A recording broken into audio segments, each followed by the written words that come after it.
Welcome to the Women in Leadership podcast series presented by BIV. I'm Haley Wooden, Executive Editor of Business in Vancouver. This series is sponsored by the Women's Enterprise Centre. The nonprofit organization is devoted to helping BC women start, lead, and grow their own businesses. For over 25 years, they provided business loans of up to $150,000 plus integrated services, including advice, training, mentorship, resources, and a supportive community to help female business owners gain the skills, the mindset, financing, and networks that they need to realize their business potential and goals. Throughout this week, I'll be exploring the topics of leadership, adversity, growth, and inclusion with 4 truly remarkable female leaders. You can watch the series at biv.com/video and listen to the conversations at biv.com/audio. And all updates on the series as we post new episodes throughout the week will be made available at biv.com/article/WIL for Women in Leadership. Here's today's episode. My guest today is Dr. Judith Sayers, President of the New Channel Tribal Council and Chancellor of Vancouver Island University. Judith is a member of the Hoopachessa First Nation, which she served as chief for 14 years. In 2019, she became a member of the Order of Canada. She has also received Clean Energy BC's Lifetime Achievement Award, and in 2016 was named one of Canada's Clean 50. She has spent a lifetime and a career as an advocate for Indigenous rights and sustainable development, and we're thrilled she could join us on our Women in Leadership podcast. Thanks so much for coming on. Thank you for bringing me on. I'm sure there are many to choose from, but is there an achievement or a couple of achievements that really stand out from your career as being very meaningful to you? Well, I think both the Clean 50, the Lifetime Achievement by Clean Energy BC, and the Order of Canada was all in relation to my work in clean energy, which really means a lot to me because I just really want to mitigate climate change. I want to work on an alternative lifestyle that doesn't include fossil fuels. And so to have the work that I do recognized in a very important field to me really feels good. And it's, I think those are the highlights for sure.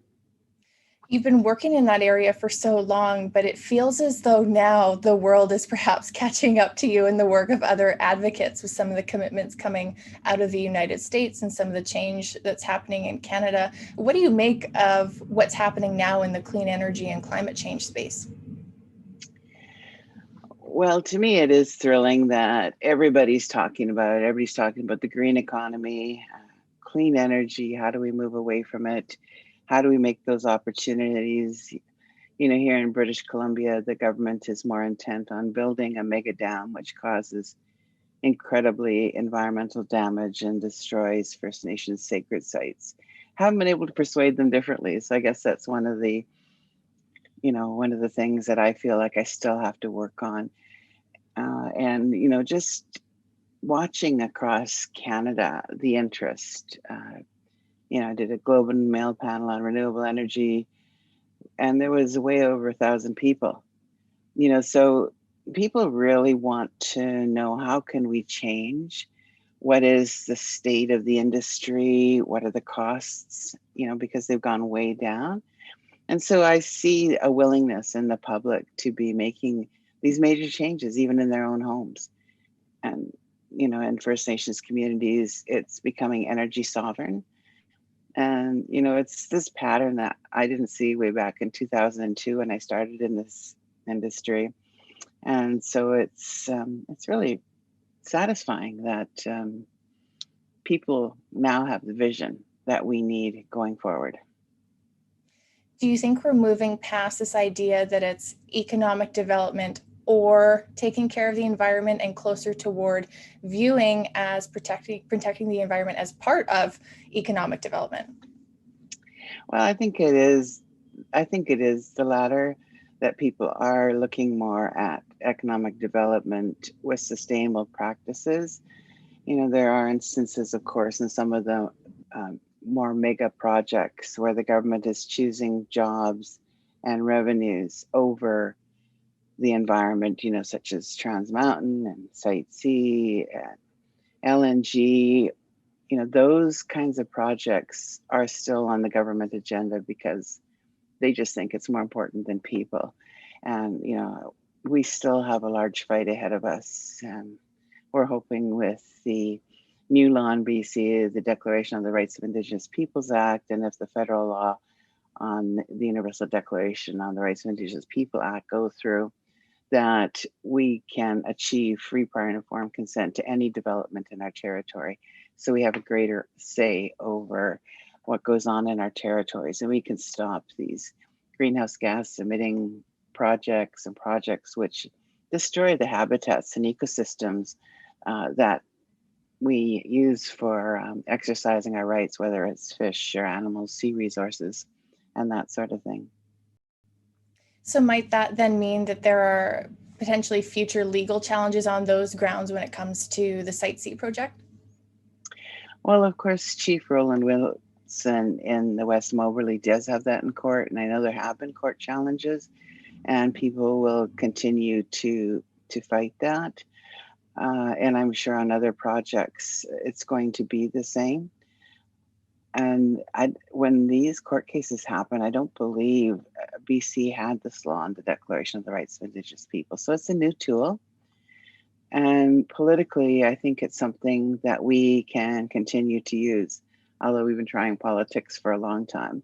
But you're still going to see people on the ground camping out, defending the land, and people going to court, going to international tribunals, and doing whatever is necessary to protect our territories, because there are things on the land and in the water that are worth fighting for.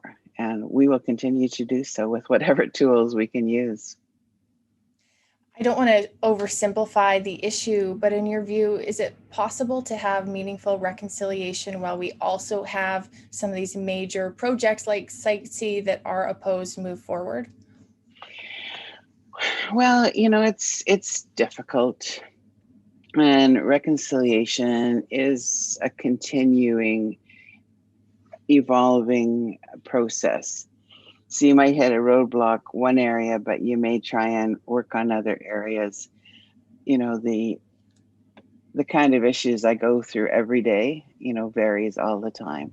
In some areas you make progress, in other areas you don't. But you can't give up. You just got to keep on trying for that really big reconciliation when the government will say, we respect your rights and title, we respect your need to the relationship to the land and all the rights that you exercise there, and we're not going to approve this dam. As opposed to saying, in the public interest, we're going to approve this, and we've heard that too many times. And so it's a goal, a vision that we set that we're going to get there someday.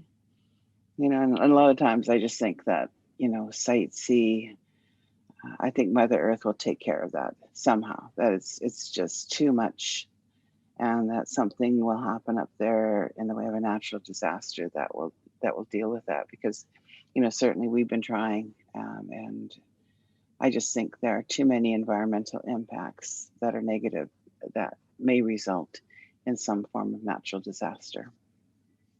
I like what you said. I think it's very true. Sometimes you win some, sometimes you lose some. And to me, that speaks like having a very long-term view of what the long-term goals are and moving forward where you can, and acknowledging sometimes when you can't do that or when the circumstances are such that you can't. From your years as a negotiator, as a leader, as someone who has had a relationship and been working with government, what have you learned about leadership, and what have you learned about negotiation, and what works and what doesn't? Well, I think leadership is a very lonely place, that oftentimes, while people may be supporting you, you're the one out in front fighting the battles and dealing with any of the negativity that comes back at you for being a voice, for stating what you believe to be true. And, it's not an easy road, believe me, to be on. I think what's strengthened me through the years, of course, are my two children who are now grown and fighting with me. But growing up, it was always trying to make sure that they had something to live for, something to work on, that they would still be able to go out and fish sockeye and, gather crabs and prawns and hunt deer and elk and be able to use our forests, our cedar for our regalia. Those were the things that drove me and still do. I don't have any grandchildren yet, but it's for the many, many generations of First Nations people ahead of us that I fight for. It's not just my children, but it's, as the Nuu-chah-nulth Nation, we need to be strong. And how do we do that? And it's so, in negotiations, you have to go in with a clear view and a clear picture of what you're looking for and what you want. And you're always maintaining that position with governments, trying to be innovative and creative and come up with the same answers. Knowing when you've hit the wall with the governments and when to back off and look at other ways or just walking away. It's, they'll always try to come at you to say, well, this is the best deal you're ever going to get and you should take it. Or, if you don't take this, something else less is going to be available to you. And I've learned over the years that money isn't everything. It's nothing if you can't go out onto the land and go to your sacred sites, go out to the ocean and get your salmon, or go into the forest and gather your medicines. If you can't do that, then what's money going to buy you? And so we've often said to governments, our rights are invaluable. We can't put a price tag on them. You can't buy us out. So, when they're talking about accommodation. So you just have to have a clear vision when you go into negotiations. You have to know what you can achieve, what you can't achieve. And I think it's a matter of being able to be on a good relationship and talking points. But, when you need to throw those punches, you throw those punches. I think the governments know me well enough that I will say when they're doing something right, when we've achieved something. And we achieved gaming revenue sharing 2 years ago. And I've been working on that file for 13 years and people have been working on it longer. And wow, government, we did this, and it was a big achievement. And it's something to celebrate together because you got there. You just don't give up. But there are moments like that. And then there are moments when you sightsee or and we haven't given up that battle. Or when you're trying to protect a particular mountain in your territory and, the governments just don't want to do that. And so then you just try and find out, is there ways we can co-manage that? Can we protect certain areas? So you try and find ways to protect what's important to you. And you're always thinking like that. You're always thinking to the future. You have to be a visionary to be a leader. You can't just look at the now. You got to look to the future. What is it we're going to need in the future? How are we going to keep what we need going into the future? And how do we work with governments when they're not willing to work with us? And I think we saw a lot of that during the Harper years. But you just hang in there. You do what you can do. You mentioned leadership can be lonely. That certainly resonates. I'm sure it resonates with a lot of our listeners. When you and I spoke for a Women in Business article several years ago, at the time, I included a stat that said you were one of 2 Indigenous women who held available board seats. And I think there were 267 available board seats on some of the biggest crown corporations or public companies in BC. That is a very, very small number. And I have to imagine that can also be lonely, being the only woman or only Indigenous woman around a boardroom table. Yeah, it can be. We think differently. We come at things differently.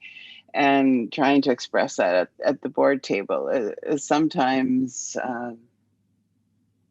brushed off, sometimes not listened to, or sometimes listened to, but it doesn't really fit into our picture.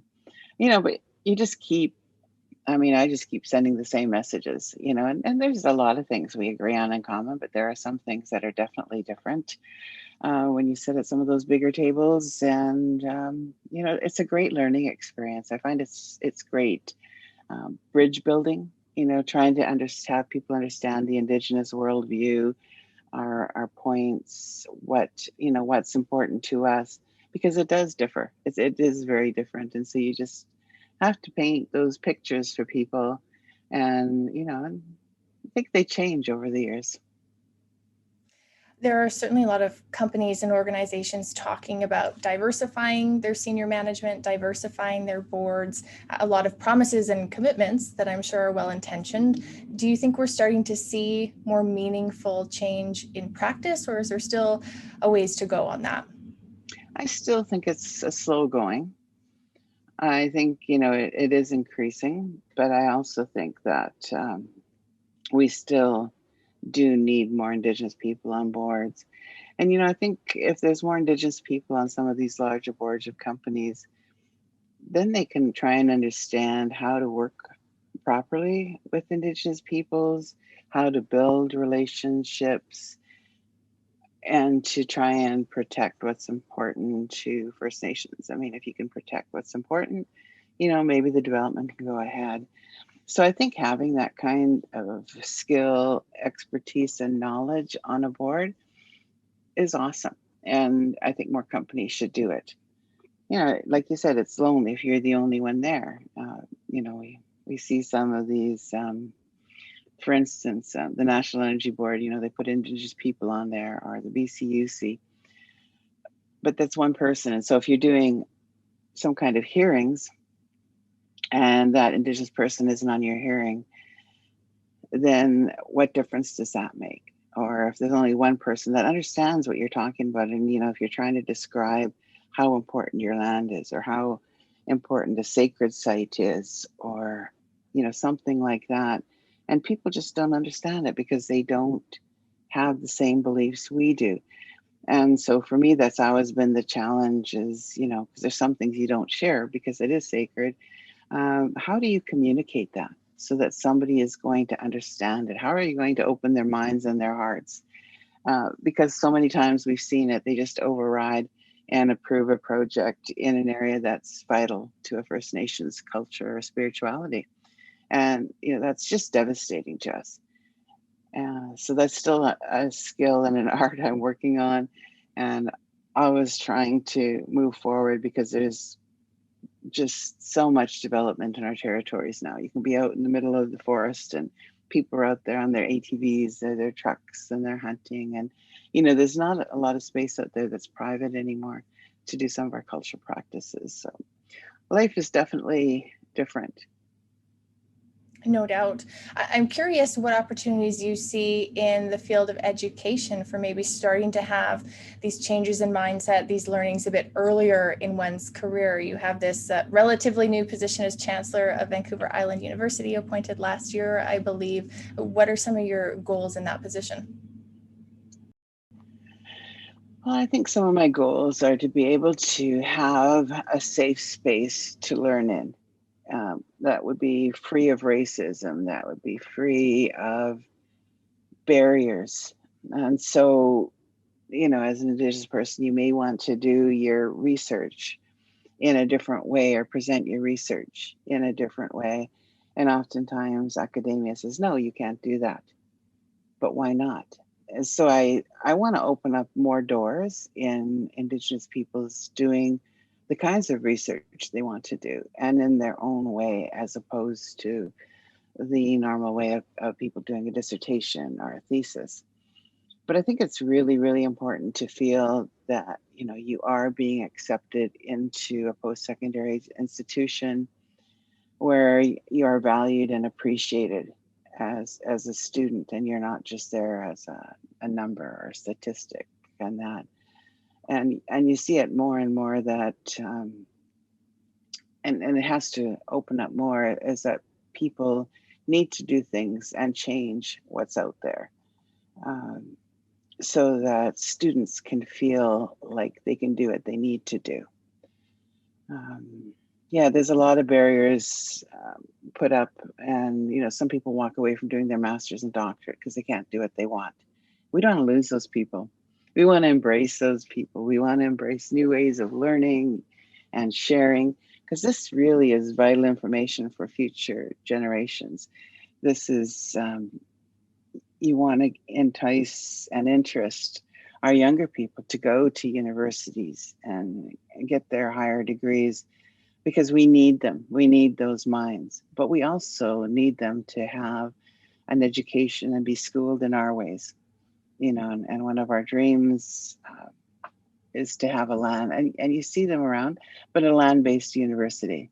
How do we do that in every territory where our young people can learn all those things that need to be learned about the environment, about stewardship, about going out on the land and picking cedar and medicinal plants? And how do you do that? And we're in an uncertain world. I mean, we've seen it with COVID, but if an earthquake was to hit us or a tsunami, how is it we can survive on the land? I think those are skills that we know. We just need to teach them more.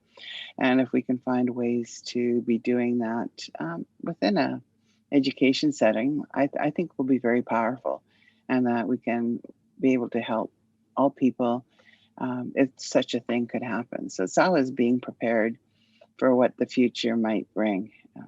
And just utilizing, our ways of knowing, our indigenous wisdom, I call it, and having that shared amongst our people is some of those greater kinds of things. And of course, just having everybody respect indigenous people. If you're in a university where, there is acceptance of people of color, and what does that mean? What does that look like? How do we change, those kinds of things? And yeah, there's a lot of challenges, I think, in education. But with those challenges, there's tons of opportunities. And, people are starting to think in much different ways and embracing those new ways. And it's interesting to listen to best practices and to see where some of these academic institutions are going and some aren't. And those are the ones that we have to show what is possible. Certainly, when I hear what you're saying, I think it's exciting. We're in such a rapidly changing and evolving world. There are new challenges being thrown at us.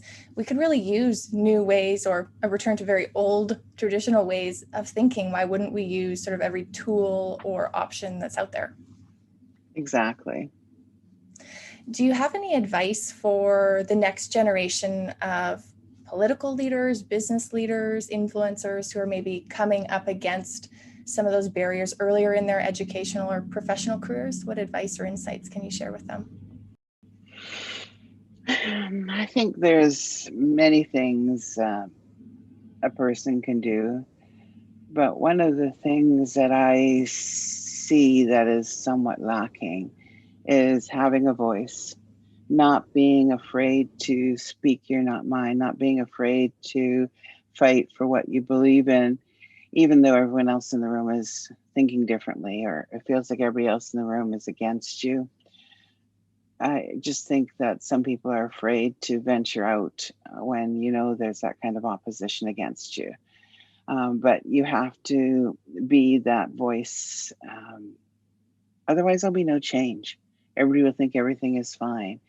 So I think just being strong and being able to speak out and write what you're doing and to continue to advocate it. I think that's one of the biggest skills that a person needs to learn, is advocating or lobbying and talking to people, and not being afraid to pick up the phone and ask for a call with the minister, the deputy minister, or the prime minister, or whoever. You might not get that, but you'll end up talking to somebody.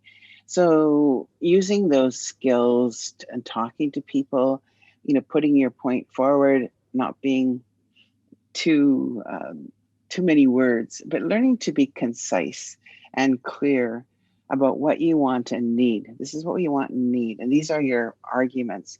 And if you can be that way, people are going to listen to you. If you go off on a tangent and people aren't going to listen to you as quickly. So I think being able to advocate is one of those skills that a young leader needs.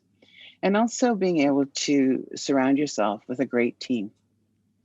You know, you can't do everything, you can't know everything, but you know, you have a team around you that can do that. They know, you know, what to tell you, to prepare you, you know, and at times let them have that voice.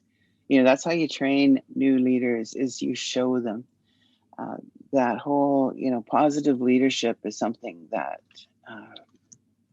I think also has changed. You know, we're trying to get rid of any kind of lateral violence.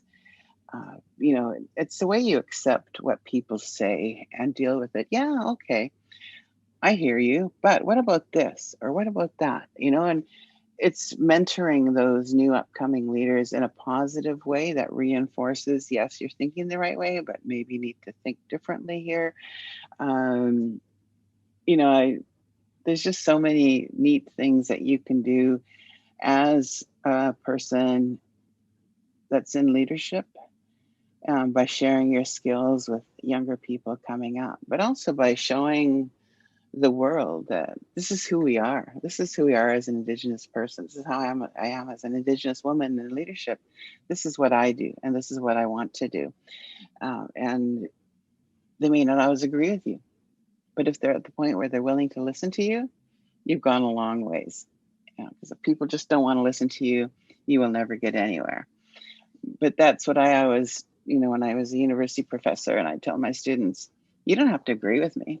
Give me your argument and back it up, and I'm going to grade you just as well. I said, it's knowing what those reasons are and how you think that's powerful. And so I, you know, really encourage them to think on their own. And that's what this is all about, is using what you know, using what you value, and just portraying that as a leader, and finding mentors, finding people that you can vent with. You know, there are times when I just really want to kick the walls. You know, you can pick up the phone and say, oh, you know, and then you calm down and then you think better. Or the alternative of what I like to do as well is go out for a walk in the woods or go to the water, or, you know, so you got to find ways to vent, to let those negative feelings out. So you're not doing it in a destructive way in public. It's just not what you can do. You're building your credibility, you're building your reputation. And yeah, we get frustrated. We're people who are not perfect, but you know, it's just, you know, you can state what you need to state when you're angry. You just have to be careful how you do it. And that too is a skill. Yeah. I definitely am guilty of writing out the email I want to send and deleting it. Yes, exactly. And you have to do that. Yeah, you got to let it out. Otherwise, it'll come out at some point in some way, I imagine, right? So it's better to kind of control how you do that. Yeah. Or just step back and rethink, how can I say this in a more strategic way while showing your anger? I mean, you need to express that. It's just how you express that anger that is important. Absolutely. Judith, thank you so much for taking the time to come on our Women in Leadership podcast. Yeah, and thank you for inviting me. I enjoyed it. That's Dr. Judith Sayers. She is the president of the New Channel Tribal Council and the chancellor of Vancouver Island University.